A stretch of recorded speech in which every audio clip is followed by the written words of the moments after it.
Whew. All right, guys, good morning and welcome to October. Happy October 1st. If you guys are just tuning into this channel for the first time, my name is Casey-Willax and I am the most sore I've ever been. At least it feels like I've ever been. And I promised you last week that I was going to start doing a tutorial once a week, and it's been a week, and I'm going to consider this an off day. I'm just going to help you guys out and give you some tricks and some tips to help improve your backside 360s. Hopefully get them by the end of your next session after you watch this video and apply them. But yeah, we got Niso down on the jump right now. I'm gonna take you through a couple POVs of the back three and then a couple nice lined up shots and overlay some audio and explain to you guys just how easy a backside 360 is. So let's get into this so I can get home. Home being the van.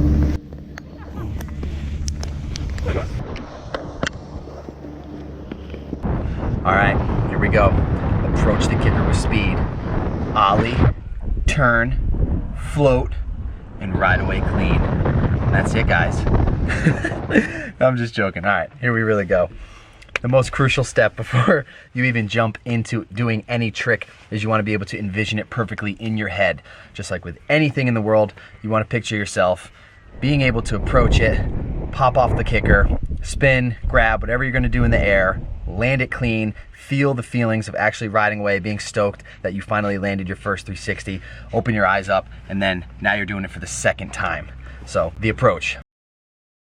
When you're coming in, you always want to have full confidence with any trick you're doing. You've already pictured yourself landing it, so you know that it's possible. Extra speed is better because if you scrub and you take off some of your speed, you'll still be able to clear it, and you can always absorb the kicker and not pop. So when you're coming into the jump, very important to make sure that when you take off, the last little bit of your takeoff, your board, the nose of your board is pointed completely straight. If your board is pointing to the left or your board is pointing to the right, then you're gonna go that way. We wanna have a straight trajectory all the way to the landing, and that happens by staying on your heel edge as long as you can. And if you're having issues when you traverse onto your toe edge and you're sending it off to the right because the nose of your board is pointing to the right, then you can easily fix that by just holding your heel edge a little bit longer. So as you're approaching, you have all the speed, you're on your heel edge, you start going, you're about halfway up the kicker is when I traverse to my toe edge. And I try to just have the tiniest bit of angle to lock my toe edge in, not enough so that your toes or your edge sinks in at all, especially on slushy days, just enough so that you can lock your edge in. When I'm on my heel edge, when I switch it to my toe edge, my board is still pointing a little bit to the left, and as I'm going right to the top of the kicker is when the nose of my board finally reaches true straight. And at that point, you want your knees to be a little bit bent, and before you're even off the kicker, this is where all the commitment comes in. You want to have your head and your shoulders, both of your arms, initiating way in front of your lower body. This is where stretching comes really into play because you have to be able to almost dislocate your lower from your upper body. So as you're coming off the top, you want to pop a little bit from your knees. You want to have your head, your eyes, and your arms and your shoulders completely committed to the 360. As you come off the takeoff, there will only be a small second where you'll be blind. And as soon as you pass that blind spot, you're gonna spot your landing. Your legs are gonna be way behind you. At this point, this is why it's a huge, huge tip to leave your lower body behind your upper body, because if you overshoot the jump, you can open up your arms a little bit where it slows yourself down, it slows the rotation down, and then you can just bring your legs around slowly to land.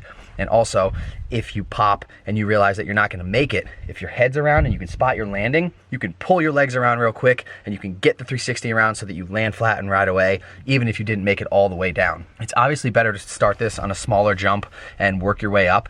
I'm doing this on a big jump because it's a lot easier to break down. It's funner. It's the floating of it. It makes it a lot easier. Everything about going bigger makes it easier. It's definitely scarier, but it's not harder. So now that we have the approach, you guys know, heel edge, last second, traverse to your toe edge, knees are bent, you pop, you turn your head and your arms to spot your landing, you're in the air. You don't literally have to do anything except keep your arms by your side just to keep it looking fresh. If you flail your arms, it's gonna throw you off balance. You're gonna get some weird trajectory. You're gonna get some weird axis that starts to twist you towards a way that you don't wanna go. So when you take off as well, if you are bent over your board, leaning, that's terrible. You wanna, if you're gonna bend down, you have to bend at the knees and keep your body upright, or else you're gonna go cork. If you want to cork it, obviously drop your head down to the side a little bit and you're gonna go corked. But if you're doing your first 360s, you don't wanna go corked. You wanna do a flat spin, and the way that you do that is all in the dip of the head and the shoulders. So instead of dipping it all, you just wanna make sure that you're turning with your upper body and you're turning your head while you're standing completely upright, athletic stance. You're in the air, you're floating, you don't need to grab, you can have your arms by your sides, just keeping it looking cool. You have your landing spotted because your legs are way behind you, and you have all that extra time and all that freedom to twist your lower body using your core. So as you spot your landing and you realize, okay, I either have 20 feet or 8 meters to fall, then that's when you realize, okay, I can hold my legs where I want to because they're way behind me and I have all this extra room for freedom and play, or the landing's coming up soon and I only have maybe a couple feet or a meter until I hit the ground, and that's when you pull your core around and you bring your legs to that 360. Pretty much as simple as I can break it down.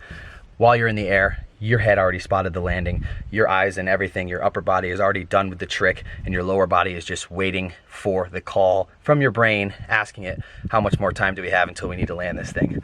So when you're coming around to land it, I try to land the littlest bit on a toe edge. I always try to land on my toe edge, but it almost seems like flat base. It's just enough edge to lock yourself in so that you're pointing in a straight line and you're riding away without scrubbing. So that's it. You're riding away from your 360 right there. A couple notes to just run through this one more time.